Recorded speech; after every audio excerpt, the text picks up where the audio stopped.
Welcome to Eastlake.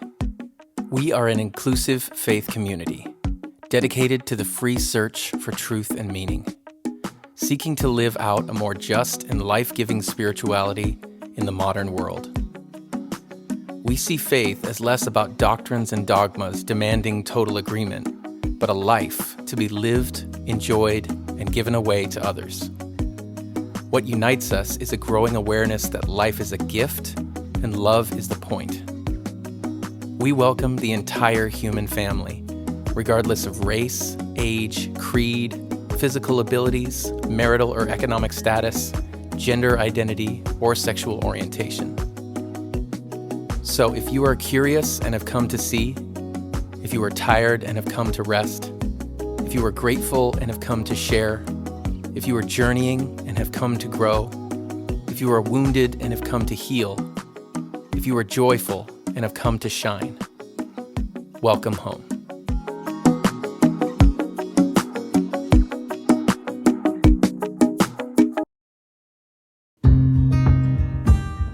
Today, we hear from Pete Rollins as he continues our series, The Way I See It.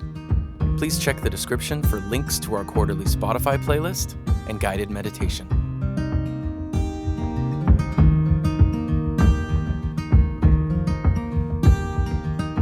Hello there, Eastlake. How's it going? I don't know why I'm asking you how it's going because you can't really respond to me. But then we don't usually ask that question for a response. So it's more of a social nicety. So there you go. How's it going? But I do wish I was there saying it in person. I've got a great relationship with Eastlake and I love Seattle. And so the idea of doing this from my living room instead of being there with you and then hanging out with some of you afterwards, that's just a bit sad. But I'm hoping that will happen again sooner rather than later.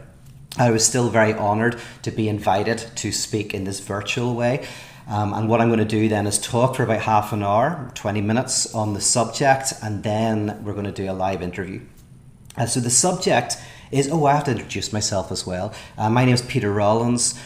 It's always hard to know what to say, isn't it? I'm trained in continental philosophy, psychoanalytic theory, and I facilitate a movement called parotheology, and you'll find it online if you type in my name or parotheology.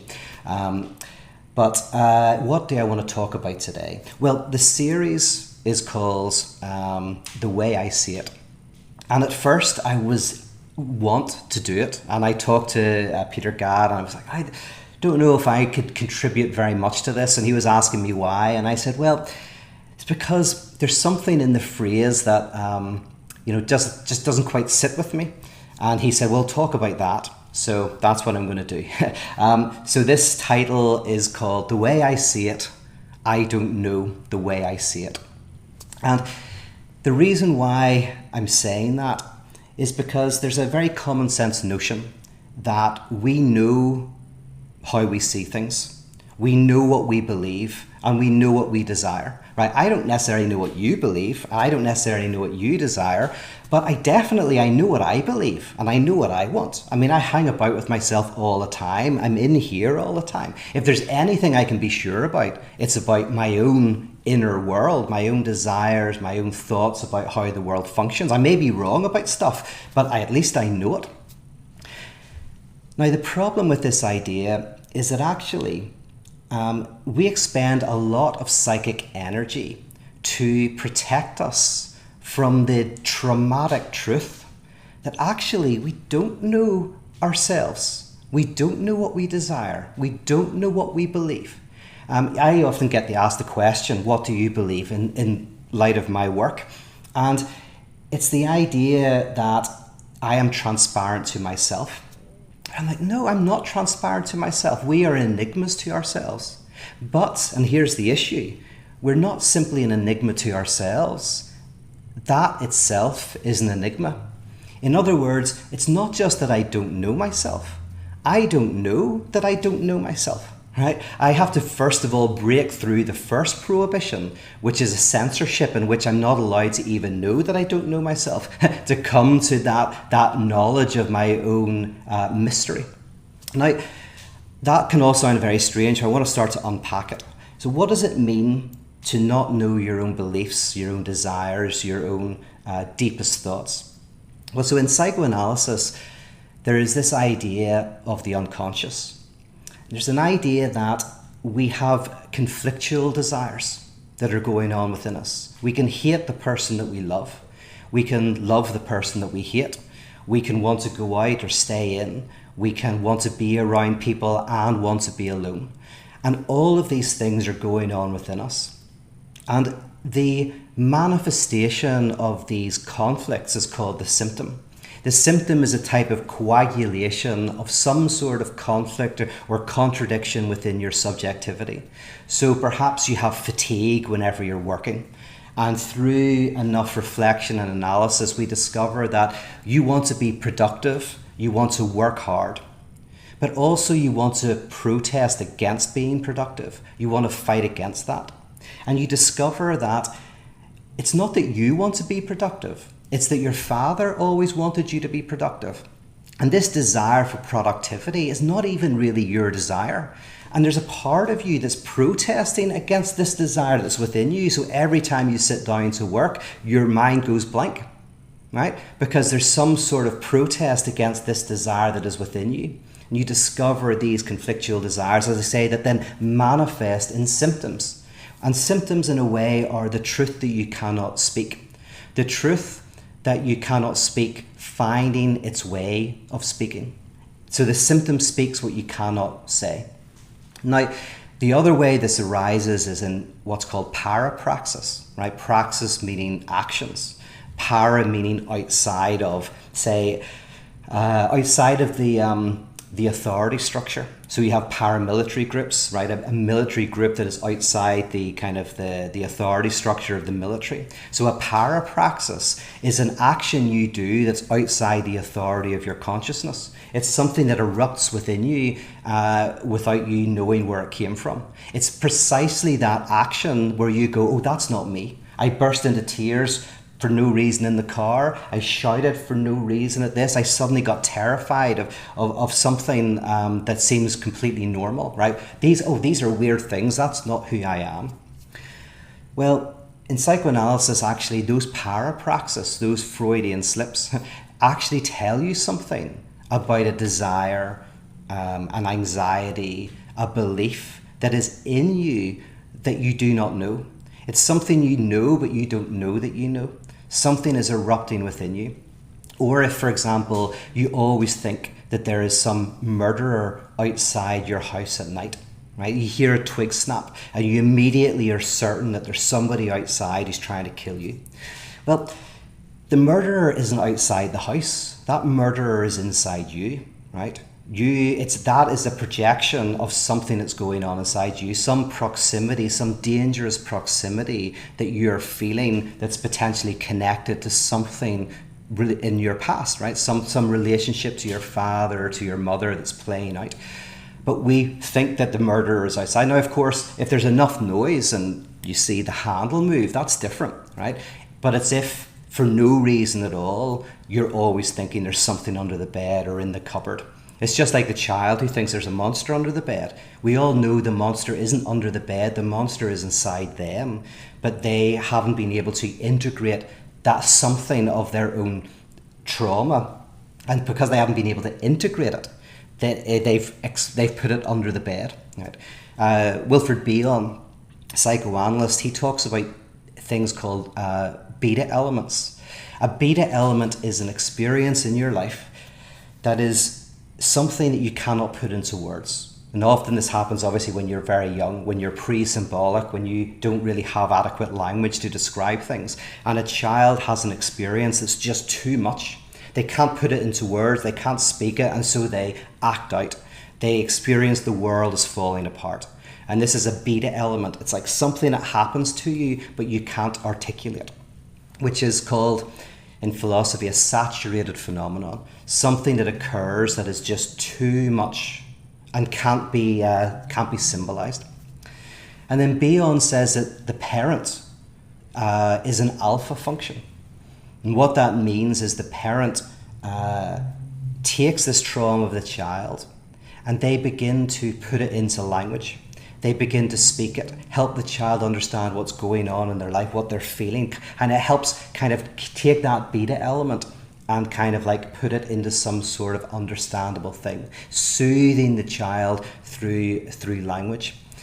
And what I like about this is basically by calling it the beta element and the alpha function, you go, oh, the role of the parent is to alphabeticize the trauma, alphabeticize to bring it into language and into the symbolic so that you can begin to understand what it is. So when you hear that murderer outside of the window, that's a beta element. There's something about that that's unspoken. There's some trauma that has not been put into words. It hasn't been alphabetized, and so it's pushed out. So what I'm trying to discuss here is how, despite, our everyday experience of life, there's all of these desires that are within us and beliefs that we're not even aware of. And by the way, they're not even our desires. So, for example, I have a friend who, a while back, he was late about 3 times in a row for me. He would get a train to where I lived. And he would always, something would go wrong, and he would get the wrong train, he'd misread the timetable, he'd forget his phone so he wouldn't be able to call me to say he was coming up to visit. So I would go to the train station to pick him up, and half the time he wasn't there. And at one point, I was at the train station, he wasn't there, he got the next train out, I hung around, I was a bit frustrated, I was like, you're always doing this. And he says, yeah, no, I'm just incompetent. And now what I realized, because I know a little bit about his past, I was like, oh, right, you feel incompetent in your life. There's something about you feel that you're a failure, you're incompetent, you can't do things. But you haven't been able to articulate that. And so what you've done is you want me to experience that, right? So you want me to think that you're incompetent, that you can't do anything, that you won't amount to anything. You want me to feel that, because that's how you feel about yourself. You feel that about yourself, but you haven't been able to integrate it. So you've put it onto me so that I feel about you the way you feel about yourself without knowing it, right? Now here's the trick, is you have to be careful with this. It's not that he thinks he's incompetent. It's not that I exposed a desire within him, so suddenly he realizes, oh, I think I'm useless and I'm good for nothing, right? No, then the next level is, oh, that's how I felt my father felt about me. That my father was constantly disappointed in me and that I wasn't able to live up to something, that I'm always making mistakes. Now, if my friend had been late for the train once or twice, that would be fine. But it was the fact that there was always this very convoluted series of a cascade of problems that drew out the sense that there was something else going on. So when I was able to feed back to him, oh, that's how you feel about yourself. And he's like, yeah, I do feel incompetent, and I do feel that I'll never amount to anything, and I'm lazy. And then you go, okay, who comes to mind whenever you think that? It's like, oh, my father. And my relationship with my father. Now, the truth is, it's not even that his father did think that, right? But that was definitely at a very important point in his life, a feeling that he had. And the truth is, it goes even deeper than this. I'm doing this, I know this might seem very abstract, but actually it's very, very important to understand this, is that his father wasn't disappointed in him. His father was disappointed in himself. So his father had all of these issues in terms of not feeling that he lived up to things, that he was never good enough, never right enough. And he was obsessively pushing and was a very, very productive man. But the productivity came from this sense of never being enough that was passed into his son. But his son, it manifested in a different way. So his son was not productive. His son was always failing at production because there was some sort of protest within it. So what you suddenly see is just being late for meeting a friend at a train station opens up these multiple layers of desire, and that we're not even infused with our own desire. We're often infused with the desire of somebody else, like a foreign body that's within us. I went out with somebody she was a lawyer, and she desired to be a lawyer, and she went and she studied law and she did a master's in law. But she also had this real desire to be an artist and a performer. And what she then discovered is that she discovered that her desire to be a lawyer was kind of weirdly not her desire. It was her desire, and she desired it, but she didn't desire her desire. There was something foreign to it, and that was coming up in unhealthy ways. So in daily life, we try to avoid this confrontation with this craziness that we are, The other thing, by the way, is reaction formations. Is often someone who's really into apologetics, for example, is riven with uncertainty and doubt. So the very thing that someone presents, like, oh, I'm certain about X, Y, and Z, that is actually the evidence of precisely the opposite. If someone is always posting pictures where they're happy on Instagram and they're leading the perfect life, often that's a reaction formation because there's something disavowed in that person's life that they're not looking at. And so they're lying. Now, they're not lying to you. They're lying to themselves. They're putting out these images, these mirror images that they would like to say they are, to precisely avoid a confrontation with some dark stuff and difficult things that might be going on in their lives. Whenever you're truly happy, you don't really need to tell people you're happy, right? You almost forget to tell people you're happy because you're just enjoying your life. So even whenever you meet someone who seems like they're so full of themselves and they love themselves and they're always talking about themselves, you'll sometimes find that they hate themselves and they don't even know it. Or another common thing is you'll meet people who go out and party all the time. They're always around people. They're always the life and soul because they can't stand to be alone. I had a member of my family who went to the doctors because she had some physical ailments and they couldn't figure out anything that was wrong. There was nothing biologically wrong. And the doctor said, maybe you're depressed. And she went, I'm not depressed, And I'm always out, I'm always talking to people, I've always got friends around, I'm always doing stuff. No, I'm living life. And the doctor said, well, I don't know, maybe you are depressed. And she went home and very gradually she was like, oh, I am. I'm in despair and I don't even know that I'm in despair. As Kierkegaard says, the despair of not knowing you're in despair, which manifests itself in excessive hedonism, right? So and this is why, by the way, you'll read in the Gospels very little about what to believe. It's not about what you believe, right? The beliefs are just the commonplace of what people believed at the time.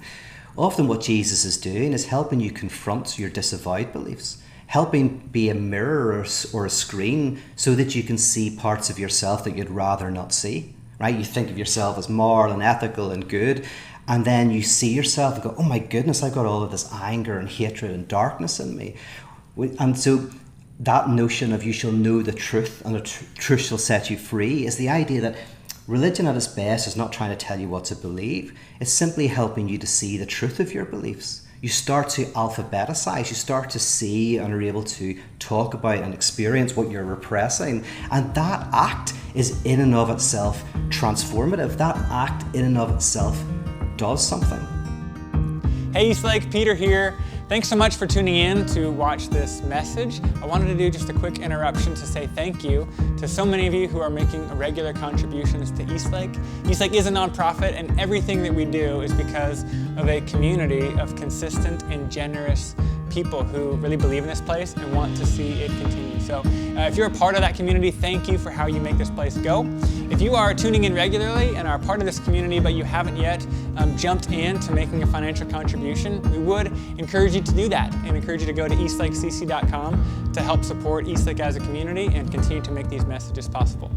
Thanks so much for letting me interrupt your message. Let's jump back in.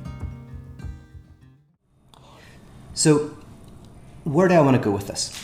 Well, the next step is very important, and this is why you can't meditate your way to the unconscious, right? Is this stuff that we push down, that we hide, these parts of ourselves that we can't bear to look at, which, by the way, are connected primarily with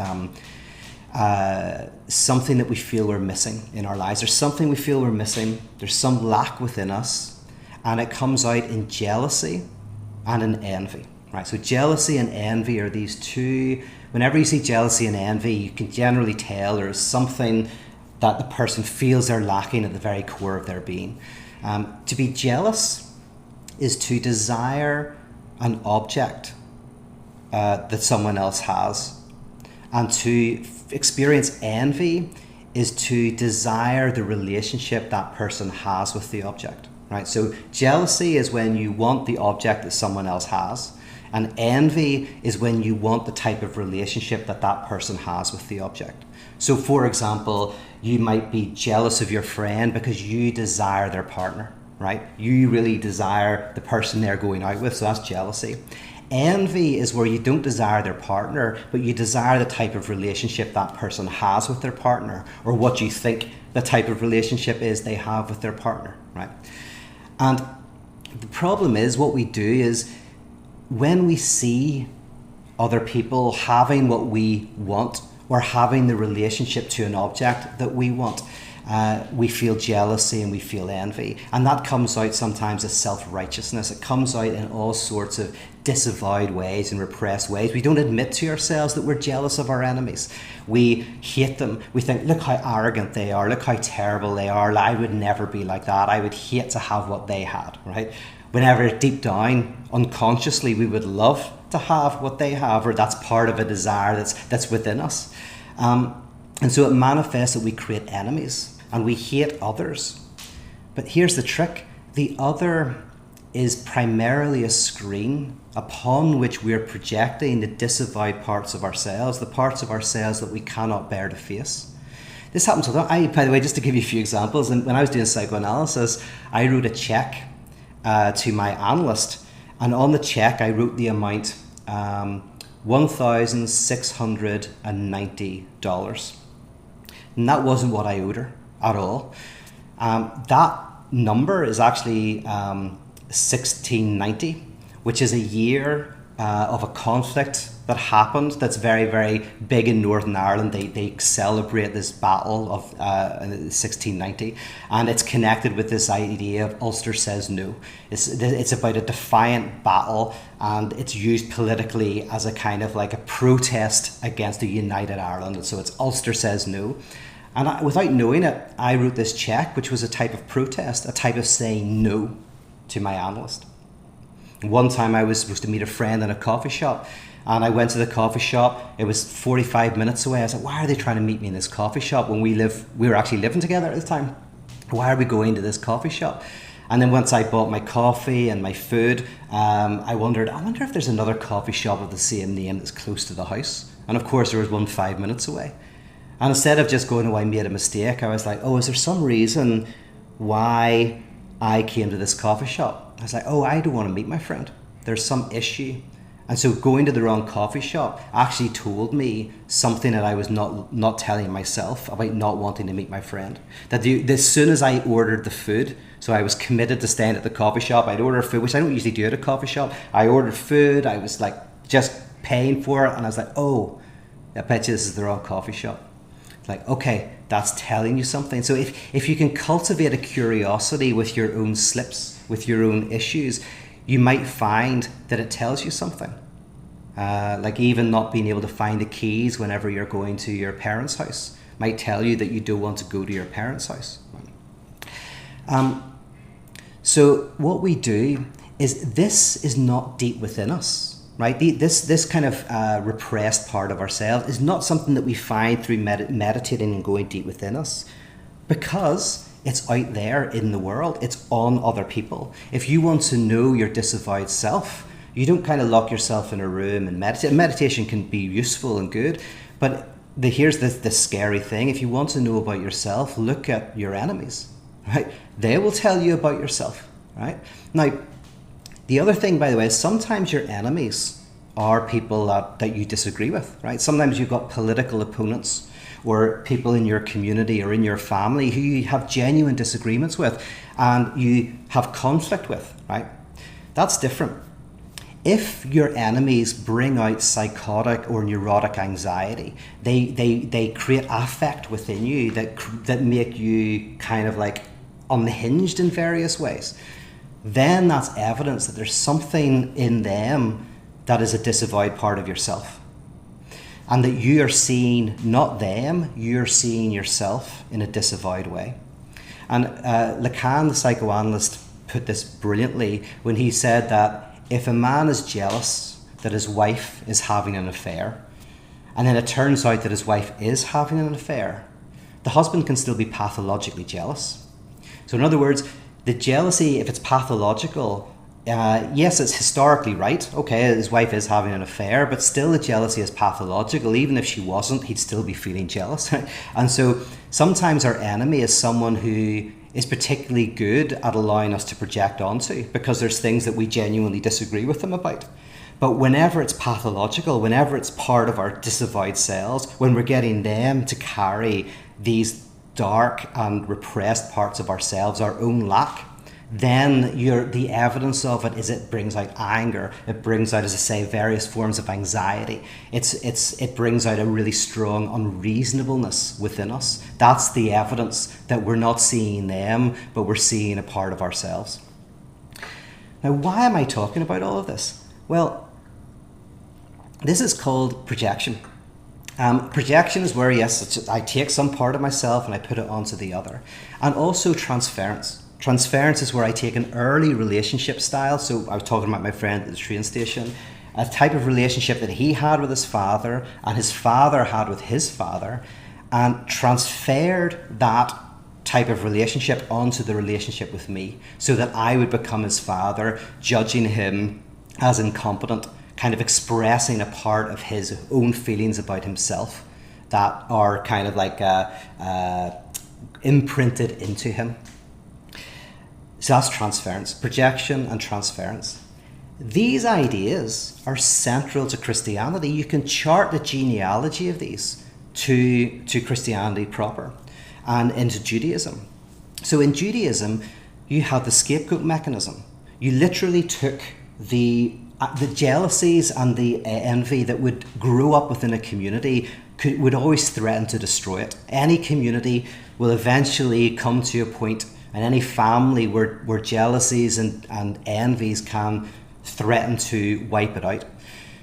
So the solution with the scapegoat mechanism is that you put all of that lack onto the goat and you send the goat out into the wilderness. You kind of like let them carry the lack that you can't tolerate within yourselves. Now, interesting, within Christianity, the idea is that we put all of this lack, this repressed stuff, onto Christ. Christ takes on all of the lack of the world. And here's the trick. Well, Christ is innocent.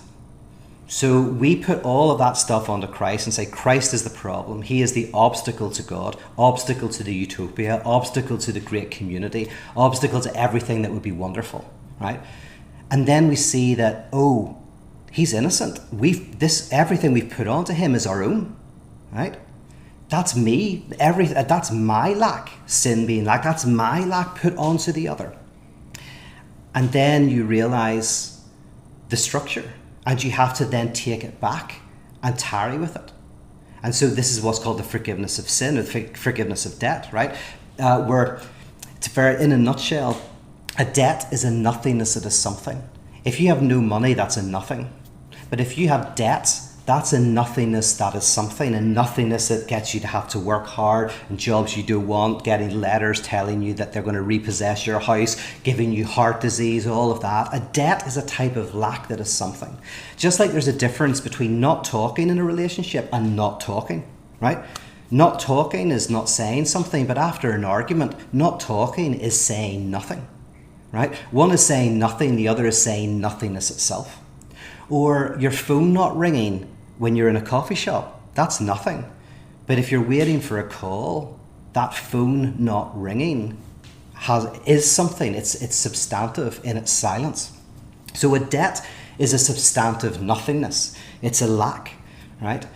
If you pay a debt, you fill the lack, you fill it with something, right? You get rid of it by paying it. If you forgive a debt, you say that the nothingness that is something is a nothingness that's nothing, right? If you forgive a debt, you say, oh, I'm not going to pay that $100. That $100 is nothing. So in Christianity, there's this notion of the forgiveness of debt, which is this lack that is so intense within us that we have to get rid of, and we put onto enemies, we put onto others. And this is obviously the definition of fascism, right? The fascist is the community that says everything could be whole and complete and wonderful if only we got rid of that group of people, right? So fascism is based on the idea of organic wholeness, oneness, balance that is being disturbed by some figure, by some individual who, if only we got rid of them, everything would be great. And that individual is the individual that carries the repressed lack. The thing that we cannot see in ourselves is put into them. And obviously within fascism, the figure of the Jew is that figure who they think if we got rid of the Jewish community, we would get rid of the lack. Not realizing that the lack is within them, that if they got rid of the Jewish community, it wouldn't be a solution. It would simply now, they would be forced to look at how that lack is within themselves. So that's what the crucifixion is. It is where we put all of this onto the other. We realize that they are innocent, that we are crucifying them. And therefore then we have to take back that lack, but in a way that is now forgiven, in a way that we can bear the weight of it. Now, this is nothing mystical. This is what we do all the time, right? So in our contemporary society, there's this phenomenon I saw recently called Karens. And Karens is where people take their own intolerance and their own angers and lacks and they put it onto a group, usually middle-aged women, who sadly, the people who concretely incarnate a Karen are sometimes people who are mentally ill, sometimes people who are just either neurotically anxious, maybe sometimes they are nasty people, maybe the video's out of context, it doesn't matter. What they do is they provide a great way to be a scapegoat, that we take parts of ourselves, put it onto them and we laugh at it, we ridicule, we condemn, and we feel great for it, because that's what happens. A community unified around a shared hatred of another is always intoxicating. It's wonderful. You share the videos, you have a laugh at the stupidity of the other, not realizing that you're getting so much libidinal enjoyment from that because there's something that you're disavowing within yourself. If you're able to confront that, then all of that libidinal enjoyment will be gone, and maybe you'll still dislike certain people, but there won't be that anxiety or that intoxication that's connected to it. You can change basically the enemy into a neighbour. Right? That's very important in Christianity. Is an enemy is someone that you can cut out of society and kill, destroy, get rid of. A neighbour, so there's basically friend and enemy, right? Those are two categories. A friend is safe, an enemy is dangerous. A friend is close, an enemy is far. A friend is someone who is light, the enemy is dark, etc. The neighbour, it breaks these categories because the neighbour isn't a friend or an enemy. Your neighbour you can be friendly with or they can be terrible, right? But a neighbour is someone you have to live with. They're part of the same community structure as you. They're not a cancer that can be cut out. You literally share walls with them. I had a neighbour when I was in Belfast, we shared a wall and he would play loud music late into the night. He was part of the paramilitary organisation and I had to confront him. He was a very tough guy. I had to confront him because he was a neighbour and we had to find a way to relate, and I had to tell him that he was disturbing my sleep. And he was able to accept that and was able to, I was worried I was going to get beaten up, to be honest. But he was okay. And he wasn't a friend, wasn't an enemy, he was a neighbour, somebody who I was connected. So in society, we're dialectically connected to people that we don't like. And if we think of them as an enemy, we think, we can cut them out and everything will be great. If they are a neighbour, it's oh no, I have to have conflict with these people, I have to fight with them, I have to work this stuff out. War is the inability to have conflict, right?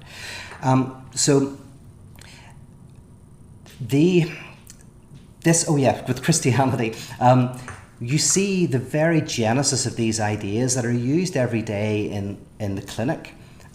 They come from this notion of the crucifixion.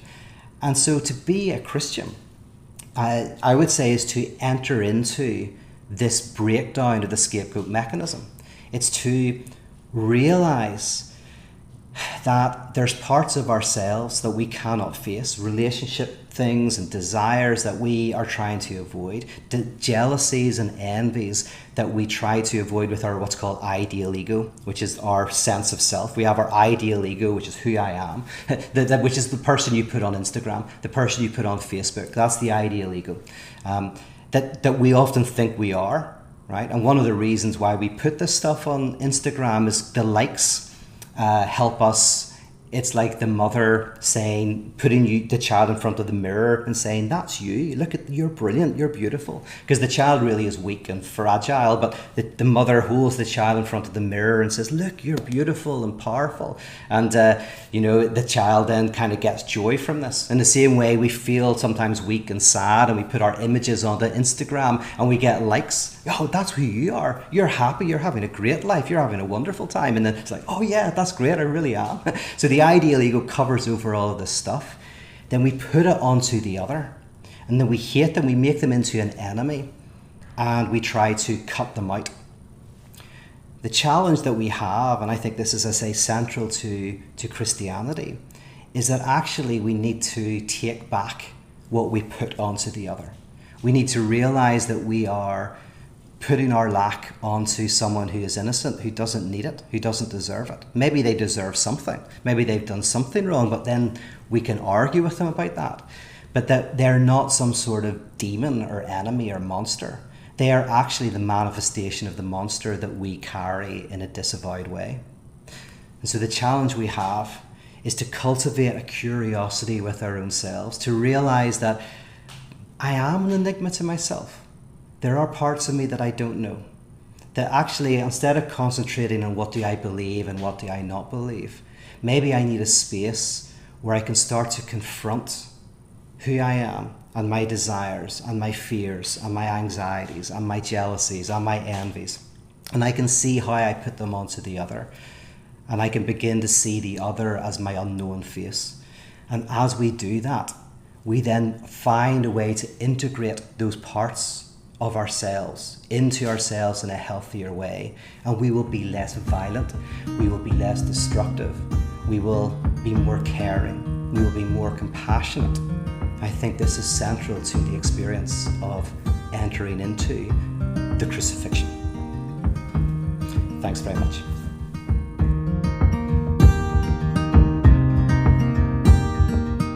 Thank you for joining us.